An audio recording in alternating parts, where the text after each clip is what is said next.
5 years ago, I made a trip an hour's drive away from Ahmedabad to a town called Balasinore, a former princely state of the Babi dynasty that branched out of the Babi dynasty of Junagadh in the 1700s. The erstwhile royals now run a luxury hotel from their palace. Balasinore is home to just shy of 40,000 people, but what the census data does not capture is that it is also home to 10,000 unborn. Balasinore is one of the largest hatcheries in the world. In the early 1980s, during a geological survey by employees of a cement manufacturing company, dinosaur eggs, up to 10,000 of them, and dinosaur bones were found. This is said to have led to a frenzy among residents of nearby villages, who took the fossilized eggs with them and worshipped them.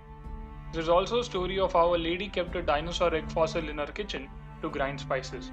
The most significant discovery was of the giant herbivore, Rajasaurus narmadadensis. The stereotype of Gujaratis being vegetarian holds up. Raja means king in many Indian languages, and the dinosaur is called so because of a horn-like bone jutting out from its head, which looked like a crown. These dinosaurs lived in the valley of the Narmada River, and hence narmadadensis. These dinosaurs, at least 13 distinct species, lived from about 100 million years ago to when they died out about 65 million years ago. The site is unusual in one way. There is evidence of the birth and eventual extinction of several species at this area. There is even a crazy fossilized snake wrapped around dinosaur eggs. Presumably, the snake wanted to eat the eggs and died there. Although I don't remember seeing it, I do remember how the site was almost unguarded when I went there. And I could have just gone up to the fossils, some of the rocks are pretty obviously fossils, and touched them. There was no protection, which seemed odd to me. There's also trace amounts of iridium, a radioactive element, on the surface level rocks, possibly linked to a meteor strike. Another important Indian dinosaur hotspot is the Kota Formation, a geological formation in the region around present-day Telangana. This formation is approximately 170 million years old. A particular dinosaur found here is quite interesting. Barapasaurus is a sauropod, that is, dinosaurs with long necks, long tails, small heads, and thick legs.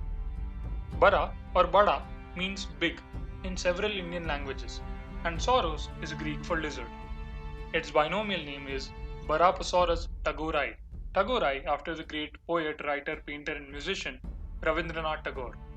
The dinosaur was discovered in the centenary year of his birth. Now we'll take a long flight to Europe and we'll talk about a completely different thing. I could not find any segue here.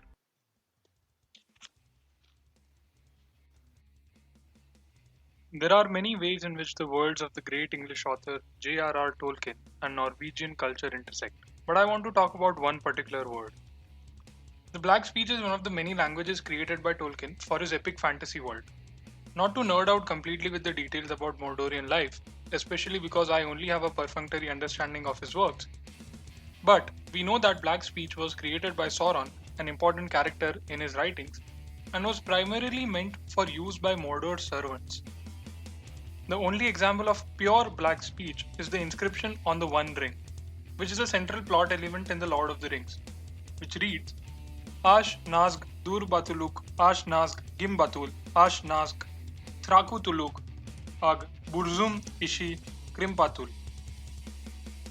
Why do I do this? Why do I write scripts where I have to say things I can't pronounce? Anyways, its English translation is one ring to rule them all, one ring to find them, one ring to bring them all, and in the darkness bind them. In Black Speech, Burzum means darkness, B-U-R-Z-U-M. Now, beware, we'll be dipping our toes in slightly troubling waters. Well, more than slightly if I'm being honest. Burzum was also the name of the one-man musical project by Varg Vikernes, an influential black metal artist from Norway. He started making music as a teenager and became a part of the early Norwegian black metal scene. Modern black metal was born out of the Norwegian music scene. Vikernes, as Count Grishnak, was a part of another infamous black metal band called Mayhem. It gained much notoriety in the media. Its vocalist, who went by the name Dead, committed suicide, and soon its guitarist, Euronymous, was killed. Euronymous was stabbed by Vikernes in 1993, partly because of financial disputes. Talk about death metal, right? Vikernes was also involved in a string of church burnings in Norway. He believed that everything that is non-European is a threat. Specifically, he advocates for a pre-industrial revolution pagan Europe. He was convicted of church arson, possession of explosives, and first-degree murder. He was sentenced to 21 years, the maximum sentence in Norway, of which he served almost 16. He was released on parole in 2009. It is important to note that I was not even alive or capable of making my own choices for a large part of his career. I don't claim to have any understanding of the events described above or of any claims of factual accuracy. There are so many insane nuggets of information from his life. For example, he lived in Iraq for a year because his father worked for Saddam Hussein, making a computer program of some kind. According to Rolling Stones, Vikernes endorsed neo-Nazi views during the 1990s. However, he later disavowed the ideology. He even released a few albums after being released from prison. In 2018, he announced that he would be saying goodbye to the Burzum project, but he did release a final Burzum album in March of 2020. Come back for the second part of this episode after a short break, where we'll be in Norway again.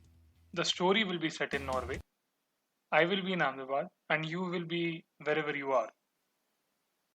My introduction to Norse mythology was through the brilliant Neil Gaiman's brilliant book, Norse Mythology. Well, granted it's not the most creative title. I loved it so much, I started to read his other books.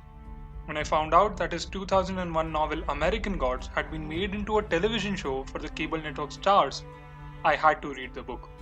You know, I'm one of those people who needs to bring up the fact that they read the book before they came across its derivative media. And to gain even more points among people who care about these things, I even read up on the deities featured in the book. The most interesting character in the book was Anansi, but that does not fit into this whole alphabetical scheme I have cornered myself into. So instead, we'll talk about Chernobog, or Chernobog. That's a bloody metal name, I'll tell you that. Chernobog, a Proto-Slavic deity. The counterpart to the black god Chernobog is Belobog, the white god. In American Gods, the book and the TV show, Chernobog lives in a flat with the Zoria sisters, Zoria Vechranaya, Zoria Utranaya, and Zoria Polonochinaya, representations of twilight or evening, dawn or morning, and midnight in Slavic traditions. As springtime approaches, Chernobog lightens in personality and is replaced by Belobog, his brother, or perhaps another side to him. This difference in interpretation of whether the Slavic gods Chernobog and Belobog are different aspects of the same entity or are in fact different entities is up to debate. According to Vikernes, the protagonist of the first half of this episode, Belus is the oldest Proto-Indo-European resurrection deity, a deity linked with life, death and rebirth. Belus is reflected in the Norse god Bladr and the Slavic god Belobog. I'll give Vikernes this. There are many surface level similarities in their mythology. So Vikernes, as the one-man band Burzum, released an album titled Belus, exploring the myths surrounding the deity. Unlike his other projects, Burzum mostly looks like a personal analysis of Norse mythology and doesn't seem to be political in nature, and hence therefore is much more accessible and palatable.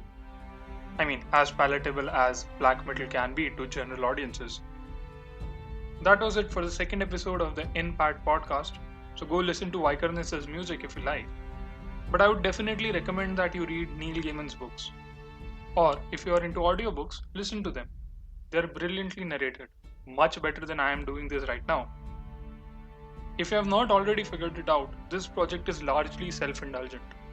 But if you have ideas, criticisms, or dare I say, compliments, send them to me at npatpod@gmail.com. That's npatpod@gmail.com. Next episode is quite special. It's the first episode I wrote, and all the elements, name, place, animal, and thing, share the same root word. Bye bye. See you next time.